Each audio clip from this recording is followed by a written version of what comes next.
नमस्कार बच्चों, simplify academy के यूट्यूब चैनल पर आपका बहुत बहुत स्वागत है। My self doctor Shikha Raghuvanshi, MSc PhD in microbiology from Pantnagar university. और बच्चों, लास्ट लेक्चर में हम लोगों ने क्लास 12th बायोलॉजी का chapter number 1 that is sexual reproduction in flowering plant start किया था। उस लेक्चर के अंदर हमने फ्लावर का स्ट्रक्चर, स्टेमिन का पूरा डिटेल स्ट्रक्चर और हमने माइक्रोस्पोरोजेनेसिस प्रोसेस को पूरा डिटेल में पढ़ लिया था। ठीक है, सो आज की क्लास में बच्चों हम लोग इस चैप्टर को कंटिन्यू कर रहे हैं और हम लोग स्टार्ट कर रहे हैं आज के लेक्चर को विद पॉलन ग्रेन्स। ठीक है, सो हम आज की क्लास में पॉलन ग्रेन्स की डिटेल्स पढ़ेंगे और हम आज ये देखेंगे कि किस तरीके से ये पॉलन ग्रेन जो है वो रिस्पॉन्सिबल है for the formation of male gametes. ठीक है, चलिए शुरू करते हैं आज की क्लास। देखिए, कई बार बच्चों को ये कंफ्यूजन होता है कि मैम जो ये पॉलन ग्रेन है, ये पॉलन ग्रेन ही अपना मेल गैमीट होता है, बट ये बात बिल्कुल ही गलत है बच्चों। पॉलन ग्रेन जो होता है वो होता है अपना male gametophyte. What is pollen grain? Pollen grain is male gametophyte. ये कभी भी मेल गैमीट नहीं है। मेल गैमीटोफाइट क्या होता है? मेल गैमीटोफाइट बच्चों एक ऐसा स्ट्रक्चर होता है जो रिस्पॉन्सिबल होता है for the formation of male gamete. मतलब मेल गैमीटोफाइट का मतलब है वो स्ट्रक्चर जो आगे चल के बनाएगा अपने मेल गैमीट्स। ठीक है, पहली इंपॉर्टेंट चीज ये पता होनी चाहिए कि ये वो स्ट्रक्चर है, पॉलन ग्रेन वो स्ट्रक्चर है जो आगे चल के बनाने वाले हैं मेल गैमीट्स। दूसरी इंपॉर्टेंट चीज बच्चों, एक NCERT का डाटा है वो आपको ध्यान रखना है कि जो पॉलन ग्रेन्स होते हैं उनका डायमीटर होता है 25 से 50 माइक्रोमीटर। ठीक है, ये बात ध्यान रखनी है। ठीक है बच्चों, तो ये दो इंफॉर्मेशन है जो काफी इंपॉर्टेंट है। पॉलन ग्रेन कभी भी मेल गैमीट नहीं होता है, ये होता है मेल गैमीटोफाइट। ठीक है, अब लास्ट क्लास में, लास्ट लेक्चर में हम लोगों ने माइक्रोस्पोरोजेनेसिस की प्रोसेस में ये देख लिया था कि किस तरीके से एक पॉलन मदर सेल से या फिर माइक्रोस्पोर मदर सेल से माइक्रोस्पोर टेट्राड की फॉर्मेशन होती है और फिर जैसे जैसे जैसे एंथर मैच्योर होता है एंड डिहाइड्रेट होता है, माइक्रोस्पोर टेट्राड से माइक्रोस्पोर्स अलग अलग हो जाते हैं और ये माइक्रोस्पोर्स जो हैं वो बनाते हैं पॉलन ग्रेन्स। ठीक है, तो चलिए पहली आज की क्लास में इसी से शुरुआत करते हैं। माइक्रोस्पोर से पॉलन ग्रेन किस तरीके से बनते हैं वो चीज डिटेल में पढ़ते हैं। देखिए, से फॉर एग्जाम्पल बच्चों ये अपना है एक माइक्रोस्पोर। ठीक है, माइक्रोस्पोर कैसी सेल होती है बच्चों, ये लास्ट लेक्चर में भी पढ़ चुके हैं। जो माइक्रोस्पोर होता है वो होता है अपना हैप्लॉइड सेल। ठीक है, सो माइक्रोस्पोर से पॉलन ग्रेन बनने की क्या प्रोसेस है? देखिए, जो फर्स्ट स्टेप होता है बच्चों वो होता है अपना, यहाँ पर क्या होने वाला है, यहाँ पर कुछ सीरीज ऑफ स्टेप्स होने वाले हैं। सबसे पहले यहाँ पर क्या होता है बच्चों, जो ये माइक्रोस्पोर होता है इसके अंदर बनती है एक बहुत बड़ी सी वैक्यूल। ठीक है, क्या बनती है? एक बहुत बड़ी वैक्यूल बनती है और जो ये न्यूक्लियस होता है माइक्रोस्पोर का, इसको पुश किया जाता है टुवर्ड्स द पेरिफ्री। सो जो माइक्रोस्पोर के अंदर न्यूक्लियस सेंटर में प्रेजेंट था, वो न्यूक्लियस अब आपका कहां आ गया है? वो न्यूक्लियस हमारा आ जाता है एट द पेरिफ्री। ठीक है, फर्स्ट इंपॉर्टेंट स्टेप। पेरिफ्री का मतलब है कोने में कहीं, एजेस पर, और ये क्या है बच्चों? ये है वैक्यूल। तो बहुत बड़ी सी वैक्यूल का फॉर्मेशन होता है, ये है अपना पहला स्टेप। अब दूसरा स्टेप देखिए बच्चों क्या होता है। माइक्रोस्पोर से जब पॉलन ग्रेन बन रहा होता है, जो ये अपना न्यूक्लियस है इसके अंदर फॉर्मेशन होती है बच्चों एक एसिमेट्रिक स्पिंडल की। यहां पर क्या बनने वाला है? यहां पर बनने वाला है एक एसिमेट्रिक स्पिंडल। ठीक है, क्या बना है बच्चों यहां पर? यहां पर बना है एक एसिमेट्रिक स्पिंडल। नॉर्मली हमने देखा था जब हम माइटोसिस की प्रोसेस पढ़ रहे थे क्लास 11th में, तो वहां पर सिमेट्रिक स्पिंडल बनता था। एक सेल्स में जब माइटोसिस होती है तो दो इक्वल सेल्स बनती हैं, बट बच्चों यहां पर इस एसिमेट्रिक स्पिंडल बनने की वजह से यहां पर होती है एसिमेट्रिक माइटोसिस। Asymmetric mitosis. अब इस एसिमेट्रिक माइटोसिस के कारण बच्चों यहां पर माइटोसिस में दो इक्वल सेल्स नहीं बनती हैं, दो अनइक्वल सेल्स का फॉर्मेशन यहां पर होता है। ठीक है, कैसे बनती हैं दो अनइक्वल सेल्स? दो अनइक्वल सेल इस तरीके से बनती हैं बच्चों। एक बनती है अपनी बहुत बड़ी सेल और एक बनती है बहुत ही छोटी सी सेल, इस तरीके से। और वो जो छोटी सेल है वो इस बड़ी सेल के साइटोप्लाज्म में फ्लोट करती है। ठीक है, अभी इसको पूरा डिटेल में देख रहे हैं। तो यहां पर ये बन गई हैं अपनी टू सेल्ड स्टेज। यहां पर ये हैं अपने दो सेल। जो बड़ी सेल है वो कहलाती है बच्चों वेजिटेटिव सेल, और जो छोटी सेल है बच्चों वो कहलाती है जनरेटिव सेल। इसको अभी आगे भी देखने वाले हैं। ठीक है, एक बार ये देख लेते हैं पूरा का पूरा प्रोसेस कि किस तरीके से माइक्रोस्पोर से जो है वो टू सेल्ड स्टेज अपनी बन रही है पॉलन ग्रेन की। एक बार इसको दोबारा से पूरा हम डिटेल में देख लेते हैं। देखिए, माइक्रोस्पोर बना, वो बन चुका था लास्ट प्रोसेस में, माइक्रोस्पोरोजेनेसिस की प्रोसेस में माइक्रोस्पोर बन चुके थे। ठीक है, अब ये माइक्रोस्पोर जो है इसके अंदर फॉर्मेशन होती है एक बड़ी सी वैक्यूल की, और जो न्यूक्लियस होता है वो शिफ्ट हो जाता है पेरिफ्री पर। ठीक है, यहां पर बच्चों साइटोप्लाज्म भी होगा, वो मैं ड्रॉ नहीं कर रही हूँ, इट्स अंडरस्टूड। ठीक है, फिर क्या होता है, ये जो न्यूक्लियस है जनरली माइटोसिस प्रोसेस में क्या होता है, जनरली माइटोसिस के अंदर ये होता है कि जब एक माइटोसिस प्रोसेस हो रही होती है तो दो बराबर सेल्स बनती हैं। माइटोसिस के अंदर एक सेल से दो बराबर साइज की सेल्स बनती हैं। लेकिन बच्चों यहां पर क्या हो रहा है, यहां पर इस एसिमेट्रिक स्पिंडल बनने की वजह से एसिमेट्रिक माइटोसिस हो रही है। मतलब यहां पर जो दो सेल्स बन रही हैं वो सेम साइज की ना बनके एक बड़ी और एक छोटी बन रही है, और जो छोटी सेल है जिसका नाम है जनरेटिव सेल, वो सेल पड़ी हुई है उस बड़ी सेल के साइटोप्लाज्म के अंदर। ये बड़ी सेल का साइटोप्लाज्म है और इस साइटोप्लाज्म के अंदर पड़ी हुई है अपनी छोटी जनरेटिव सेल। ठीक है, सो ये कहलाती है to celled stage of a pollen grain. देखिए, अभी भी पूरा पॉलन ग्रेन बच्चों बनके रेडी नहीं हुआ है। अभी हम आगे ये पढ़ते हैं कि मैम किस तरीके से ये पॉलन ग्रेन और ज्यादा खूबसूरत बनता है। ठीक है, चलिए देखते हैं, अब इसको पूरा डिटेल में स्ट्रक्चर को देखते हैं। देखिए, ये बच्चों है अपना पॉलन ग्रेन का बड़ा सेल। ठीक है, इस सेल का जो न्यूक्लियस होता है वो होता है इररेगुलर इन शेप, और इस सेल के पास बच्चों बहुत सारा होता है अपना रिजर्व फूड। ठीक है, एक एक करके पूरी डिटेल्स हम इस पॉलन ग्रेन की लिखने वाले हैं। ये कौन सा सेल है, बड़े सेल का नाम है वेजिटेटिव सेल। Vegetative cell. जो अपनी छोटी सेल है बच्चों उसका क्या नाम है, छोटी सेल का नाम है जनरेटिव सेल। Generative cell. अब देखिए, बहुत कंफ्यूजन होता है इस चीज में कि मैम कैसे याद करें, कौन सी सेल बड़ी है कौन सी छोटी है, तो आप वीजी से याद कर सकते हो। वीजी, देखिए वेजिटेटिव में वीई पहले आ रहा है, इसका मतलब बड़ी सेल इज वेजिटेटिव, और जीई आ रहा है बाद में, इसका मतलब जीई इज जनरेटिव सेल। तो वेजिटेटिव सेल अपनी बड़े वाली सेल है, उसके अंदर फ्लोट कर रही है एक स्पिंडल शेप की सेल जिसका नाम है जनरेटिव सेल। तो बहुत आसान है इसको याद करना। ठीक है, चलिए इनकी थोड़ी सी प्रॉपर्टीज यहीं पर नोट डाउन कर लेते हैं बच्चों।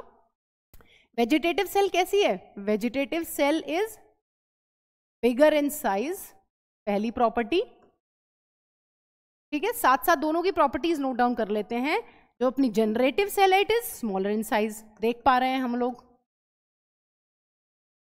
ठीक है, और क्या है बच्चों, इसकी और प्रॉपर्टीज क्या है, इसके पास है ये न्यूक्लियस, और न्यूक्लियस कैसा दिख रहा है, इररेगुलर इन शेप। तो न्यूक्लियस जो होता है that is irregular in shape. ठीक है, तीसरी इंपॉर्टेंट प्रॉपर्टी क्या है बच्चों वेजिटेटिव सेल की, तीसरी इंपॉर्टेंट प्रॉपर्टी है it has abundant reserve food. It has abundant reserve of food या abundant food reserve. बहुत सारा खाना पीना है सेल के पास, उसकी इंपॉर्टेंस हम आगे पढ़ेंगे कि क्या इंपॉर्टेंस है मैम, इसके पास इतना सारा फूड रिजर्व क्यों है, रिजर्व फूड मटेरियल क्यों है। ठीक है, ये हो गई इस पहली सेल की अपनी प्रॉपर्टीज।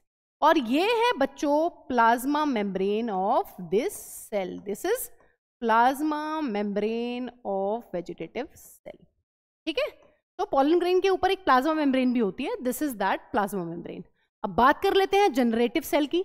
जनरेटिव सेल में हम देख पा रहे हैं कि छोटी है साइज में, और इसके पास क्या है बच्चों, इसके पास भी न्यूक्लियस है, इट हैज न्यूक्लियस, एंड इसके पास है बच्चों यहां पर dense cytoplasm. It has nucleus as well as dense cytoplasm. इसके पास बहुत ज़्यादा डेंस साइटोप्लाज्म है और इसके पास अपना एक अच्छा खासा प्रोमिनेंट न्यूक्लियस भी है। तो ये इसकी खास बात हो गई। और दूसरी इंपॉर्टेंट चीज क्या है बच्चों जनरेटिव सेल के बारे में? दूसरी इंपॉर्टेंट चीज ये है कि this cell floats in the cytoplasm of big cell. This cell floats in the cytoplasm of vegetative cell. ठीक है, जो ये अपनी छोटी सेल है बच्चों, जनरेटिव सेल है, ये अपनी फ्लोट कर रही है कहां पर? ये अपनी फ्लोट कर रही है बड़ी सेल के साइटोप्लाज्म के अंदर। ठीक है, this is about these two cells. अब बात कर लेते हैं मैम और क्या क्या है इनके पास। देखिए और भी बहुत कुछ है बच्चों। इस प्लाज्मा मेम्ब्रेन के बाहर एक कवर होता है, एक वॉल होती है जिसको हम लोग कहते हैं इंटाइन। ठीक है, क्या बोल रहे हैं? एक second, let me draw it properly. ये जो लेयर है बच्चों, इसको हम लोग बोल रहे हैं इंटाइन। अब जो ये इंटाइन है, इसके बाहर भी बच्चों एक और यहां पर लेयर जो है अपनी प्रेजेंट है। उस लेयर को अपने क्या बोलते हैं? उस लेयर को हम लोग बोलते हैं, यहां पर एक लेयर बाहर की तरफ प्रेजेंट है, उस लेयर का नाम बच्चों होता है अपना एक्साइन। ठीक है, क्या नाम है? जो बाहर लेयर प्रेजेंट है उसका नाम है एक्साइन। ठीक है, तो ये बात हमें ध्यान रखनी है कि प्लाज्मा मेम्ब्रेन जो होती है पॉलन ग्रेन की, उसके बाहर दो लेयर्स प्रेजेंट है, इंटाइन एंड एक्साइन।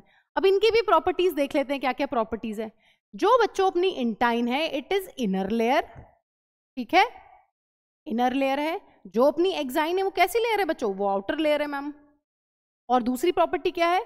इंटाइन जो होती है वो एक थिन लेयर होती है बच्चों। ये कैसी लेयर है? It is a hard layer.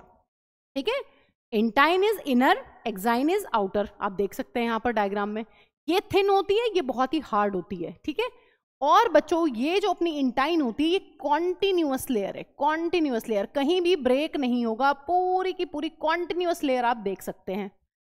लेकिन बच्चों जो एक्साइन होती है, this layer is discontinuous. Discontinuous, discontinuous का क्या मतलब है?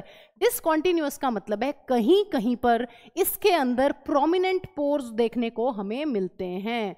इस तरीके से यहां पर कहीं कहीं एक्साइन के अंदर अपने पोर्स होते हैं। इंटाइन जो है वो कॉन्टिन्यूअस है बच्चों, इंटाइन में कहीं भी पोर्स नहीं है, लेकिन एक्साइन के अंदर इस तरीके से पोर्स मिलते हैं।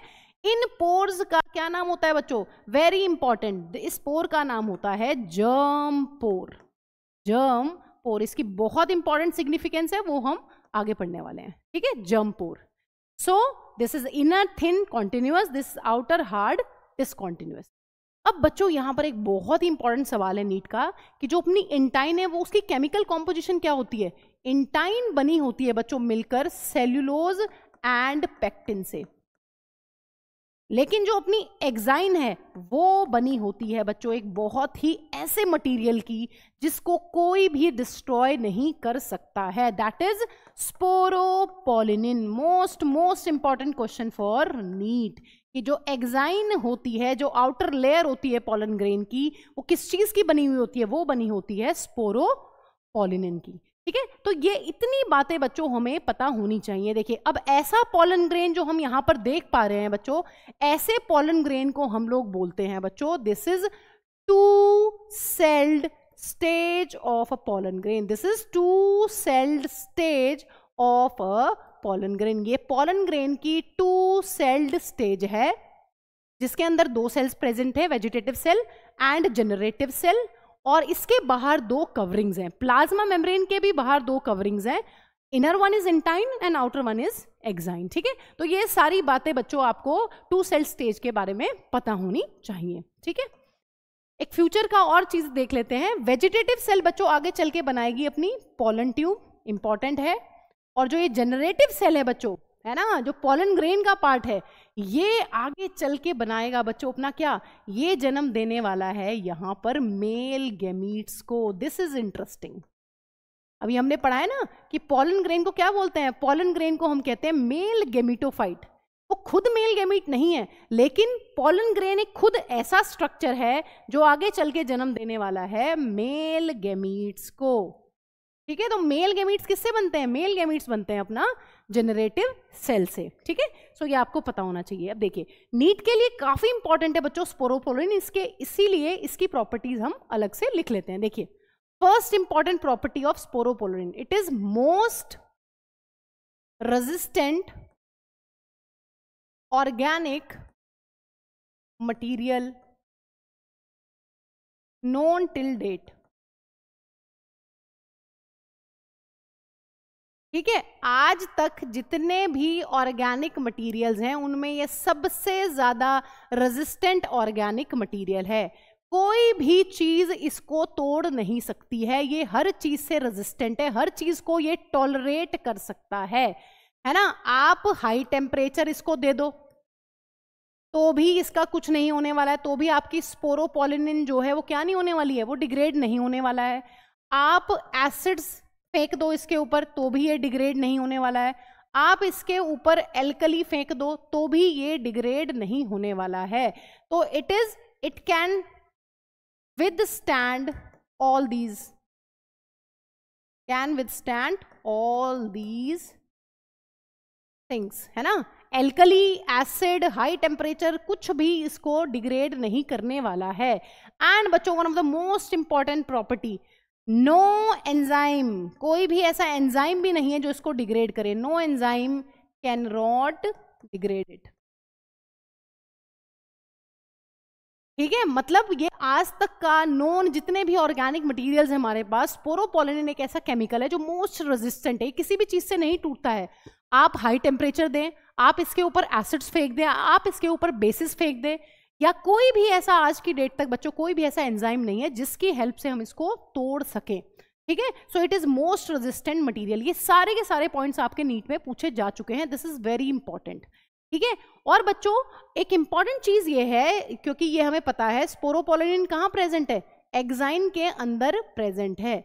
जो अपनी एक्साइन होती है ना बच्चों, उसकी एक खास बात ये है कि उसमें हमें बहुत सारे शेप्स, बहुत सारे साइजेस, बहुत सारे कलर्स और बहुत सारे टेक्सचर्स देखने के लिए मिलते हैं। मतलब जो आर्किटेक्चर है ना अपना, उसमें यहाँ पर एक्साइन के अंदर वैरायटी होती है। एक्साइन के पास बहुत ज्यादा वैरायटी है। ठीक है, तो जब एनसीईआरटी को रीड करेंगे तो वहां पर हम डायग्राम्स देखेंगे इसके। चलिए अब बात कर लेते हैं बच्चों शेडिंग ऑफ पॉलन ग्रेन्स की, कि मैम जब एक एंथर के ऊपर, एंथर में से जब पॉलन ग्रेन्स रिलीज होंगे तो वो कौन सी स्टेज में होगी हमारी पॉलन ग्रेन। ठीक है, वो देखते हैं। देखिए शेडिंग ऑफ पॉलन ग्रेन्स का मतलब है ये अपना है स्टेमिन और ये है इस स्टेमिन के एंथर। ठीक है, और एंथर से निकलने वाले हैं अपने पॉलन ग्रेन्स। तो मैम जो यहाँ पर पॉलन ग्रेन्स निकलते हैं वो किस स्टेट में निकलेंगे। तो यहाँ पर बच्चों हमारे पास दो पॉसिबिलिटी हैं शेडिंग ऑफ पॉलन ग्रेन्स की, या पॉलन्स के हमारे पास दो वैरायटीज हैं या दो ऑप्शंस हैं। देखिए क्या होता है, 60% एंजियोस्पर्म्स के अंदर बच्चों 60% एंजियोस्पर्म्स में क्या होता है, 60% एंजियोस्पर्म्स में ये होता है pollens shed at two celled stage. जो हमने अभी पढ़ा है पॉलन ग्रेन का, कि एक पॉलन ग्रेन जिसके अंदर एक वेजिटेटिव सेल है और उस बड़ी सेल के अंदर पड़ा हुआ है एक जनरेटिव सेल। ठीक है, ये हमने पढ़ा है।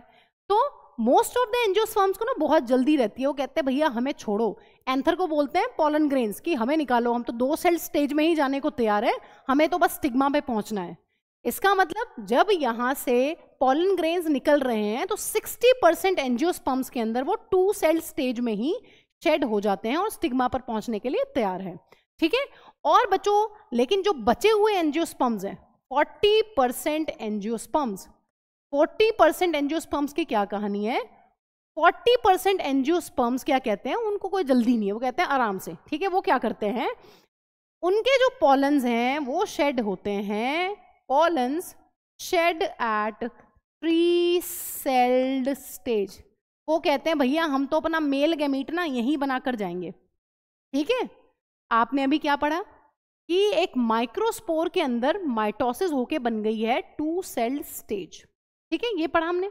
इसका मतलब यहां पर कौन कौन सी 2 सेल्स हैं मैम, यहां पर जो 2 सेल्स हैं, पहली सेल है अपनी वेजिटेटिव सेल और 2 सेल स्टेज के अंदर जो अपनी दूसरी सेल है वो है अपनी जनरेटिव सेल, छोटी सेल। ठीक है, तो मैम यहां पर कौन सी 3 सेल्स हैं? यहां पर बच्चों ये होता है, देखिए, vegetative cell and this is your generative cell. Diagram बना लेते हैं। यहां पर 3 सेल स्टेज में क्या होता है ना बच्चों, वेजिटेटिव सेल तो एज इट इज रहती है, लेकिन जो आपकी ये वाली सेल है, कौन सी, जो आपकी जनरेटिव सेल है, ये जनरेटिव सेल करती है अपना दूसरा माइटोसिस। ये जनरेटिव सेल यहां पर करेगी माइटोसिस और इससे ये बन जाते हैं 2 मेल गैमीट्स, 2 मेल गैमीट्स। तो यहां पर लिख लेते हैं जनरेटिव सेल परफॉर्म्स माइटोसिस। ठीक है, माइटोसिस होने के बाद इस जनरेटिव सेल को अब जनरेटिव सेल नहीं कहते हैं, ये जनरेटिव सेल कन्वर्ट हो गई है 2 मेल गैमीट्स में।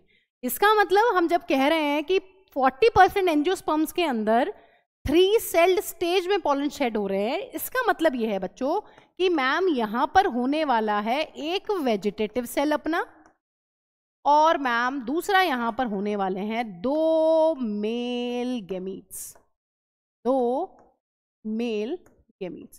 So this is, what is this? This is 3 cell stage. This one is 3 cell stage of a pollen grain. ठीक है, प्लॉइडी क्या होने वाली है बच्चों? अगर हम बात करते हैं यहां पर 2 सेल स्टेज की, ये वेजिटेटिव सेल, ये जनरेटिव सेल, ये भी हैप्लॉइड, ये भी हैप्लॉइड, और यहां पर अपना वेजिटेटिव सेल भी हैप्लॉइड और दोनों मेल गैमीट्स भी अपने होते हैं हैप्लॉइड हैप्लॉइड। ठीक है, तो आई होप आपको ये पिक्चर क्लियर होगी। माइक्रोस्पोर एक हैप्लॉइड स्ट्रक्चर है, उसमें एक माइटोसिस होकर बनता है 2 सेल्ड स्टेज। इस 2 सेल्ड स्टेज में फर्दर एक माइटोसिस होती है जनरेटिव सेल के अंदर, और वो जनरेटिव सेल बच्चों जन्म देता है 2 मेल गैमीट्स को।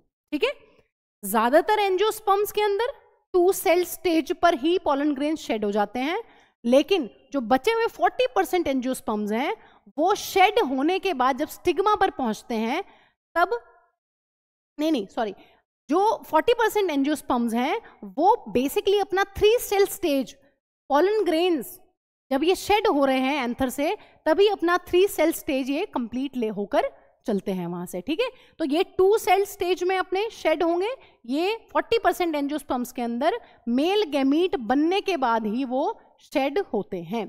ठीक है, तो ये पिक्चर बच्चों हमें बिल्कुल ही प्लॉइडी वगैरह की सब कुछ क्लियर होनी चाहिए। ठीक है, चलिए, सो अब आई होप आपको ये क्लियर है कि एंथर है, एंथर के पास, एक एंथर के पास 2 लोब्स हैं, और 2 लोब्स मतलब इन ऑल एक एंथर के पास 4 माइक्रोस्पोरेंजियम है। माइक्रोस्पोरेंजियम के अंदर बन रहे हैं मेल गैमीटोफाइट, और मेल गैमीटोफाइट जो है वो जन्म दे रहा है मेल गैमीट्स को। ये पिक्चर पूरी ही क्लियर होगी। ठीक है, चलिए अब बात कर लेते हैं सिग्निफिकेंस की कि मैम सिग्निफिकेंस क्या है पॉलन ग्रेन्स का। फर्स्ट सिग्निफिकेंस ये है बच्चों, they are preserved as fossils, they are preserved as fossils. Favourite question of NEET. ठीक है, they are preserved as fossils, क्यों? Because of the presence of sporopollenin, because of the presence of the sporopollenin। sporopollenin हमें पता है exine की जो composition है वहां पर प्रेजेंट है अपना स्पोरोपोलिनिन। तो स्पोरोपोलिनिन प्रेजेंट है बच्चों, इसी वजह से क्या है, स्पोरोपोलिनिन प्रेजेंट होने की वजह से, जो कि काफी रेजिस्टेंट मटेरियल है, इनको हम एज अ फॉसिल प्रिजर्व कर सकते हैं। फॉसिल्स क्या होते हैं?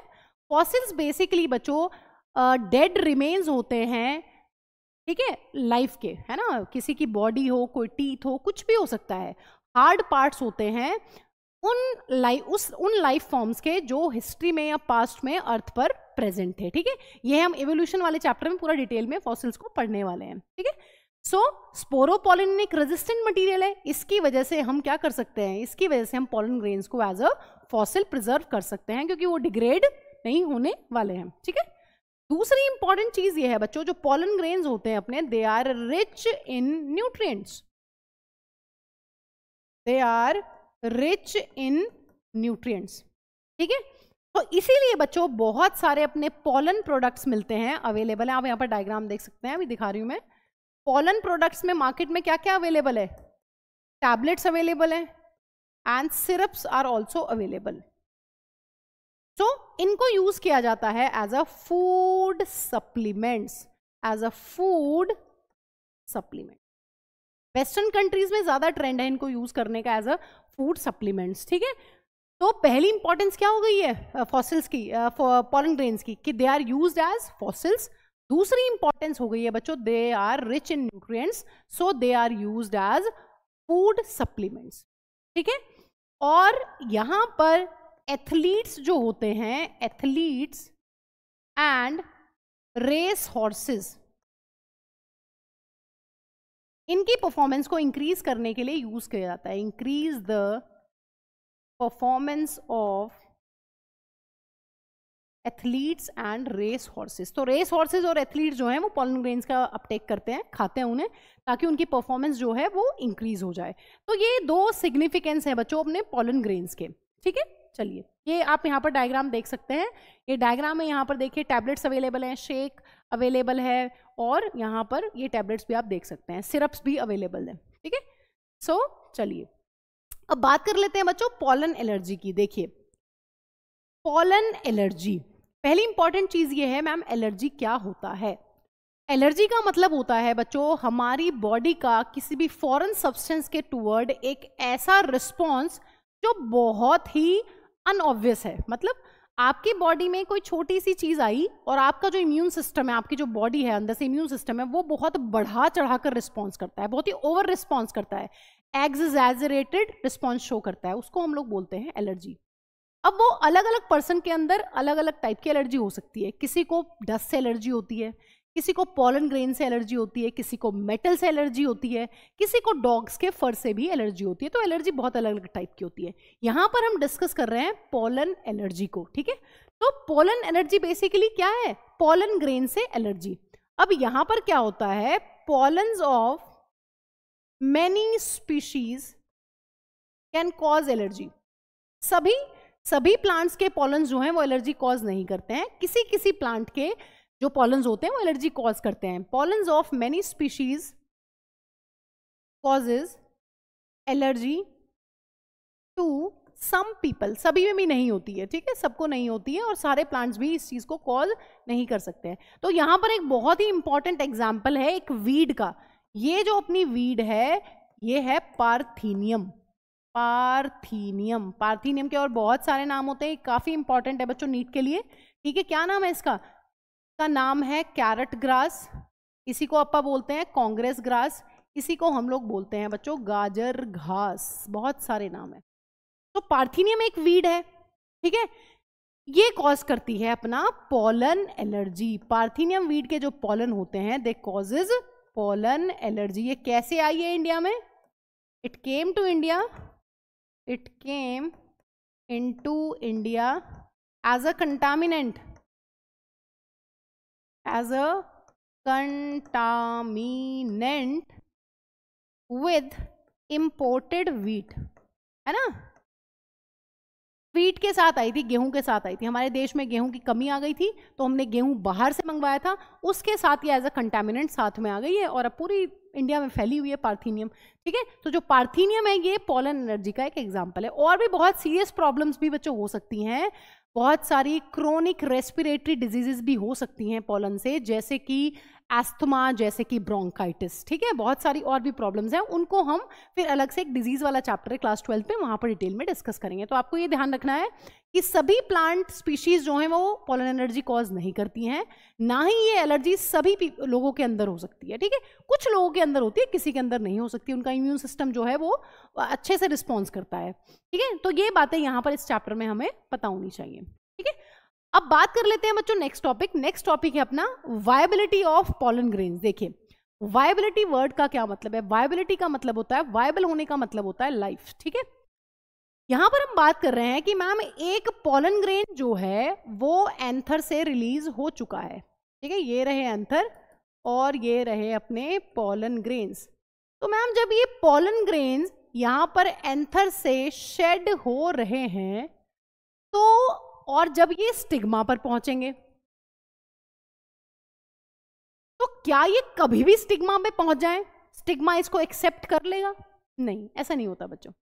पॉलन ग्रेन जब एंथर से रिलीज हुआ है और जब वो पॉलन ग्रेन स्टिग्मा पर पहुंचा है, इसका एक पर्टिकुलर टाइम होता है, ठीक है। अगर ये उस पर्टिकुलर टाइम के अंदर अंदर स्टिग्मा पे पहुंच गया तो यहां पर जर्मिनेट कर जाएगा ये पॉलन ग्रेन, अदरवाइज ये पॉलन ग्रेन को ये स्टिग्मा एक्सेप्ट नहीं करता है। तो वायबिलिटी का बेसिकली मतलब होता है बच्चों time period up to which pollen retains its germination power या germination power। जब तक एक पॉलन ग्रेन जो है वो अपनी जर्मिनेट होने की पावर को रिटेन रखता है, उस पर्टिकुलर टाइम पीरियड को हम कहते हैं उसका वायबिलिटी का टाइम पीरियड, कि अब ये वायबल है, ये जर्मिनेट कर सकता है। और ये जर्मिनेट करने क्या बनाता है बच्चों, ये हमने 10th क्लास में पढ़ा हुआ है, पहले भी पढ़ी हुई बातें हमें पता है। जर्मिनेट होने के बाद जो पॉलन ग्रेन है वो यहां पर जन्म देता है एक पॉलन ट्यूब को, ठीक है। सो ये है वायबिलिटी। अब वायबिलिटी किस किस फैक्टर पर डिपेंड करती है? वायबिलिटी जो है वो 2 फैक्टर्स पर यहां पर डिपेंड करती है। वो डिपेंड करती है बच्चों टेम्परेचर पर, वो डिपेंड करती है बच्चों ह्यूमिडिटी पर। अगर टेम्परेचर या ह्यूमिडिटी थोड़े से भी ऊपर नीचे होंगे तो वायबिलिटी जो है वो अफेक्ट हो सकती है किसी भी पॉलन ग्रेन की, ठीक है। दूसरी इंपॉर्टेंट चीज है, जो वायबिलिटी है वो हाईली वेरिएबल होती है। सभी प्लांट्स के जो पॉलन ग्रेन्स हैं उनमें ऐसा कोई एक पर्टिकुलर टाइम पीरियड नहीं है कि 30 मिनट, 1 घंटा, 2 घंटे, 1 दिन, 2 दिन, कि सबके लिए कुछ फिक्स हो, नहीं, फिक्स नहीं होता है। अलग अलग प्लांट स्पीशीज के जो पॉलन ग्रेन्स होते हैं उनकी जो वायबिलिटी होती है वो अलग अलग टाइम पीरियड वहां पर होता है, ठीक है। अब यहाँ पर नीट के लिए हमारे पास 2 एग्जाम्पल्स हैं जो काफी इंपॉर्टेंट है, दोनों ही नीट में पूछे जा चुके हैं बच्चों। फर्स्ट यहाँ पर एग्जाम्पल है अपना सीरियल्स का, ठीक है। सीरियल्स में अपना आ जाता है राइस और बच्चों अपना वीट। इन दोनों के जो पॉलन ग्रेन्स की वायबिलिटी है वो होती है बच्चों 30 मिनट्स। 30 मिनट्स।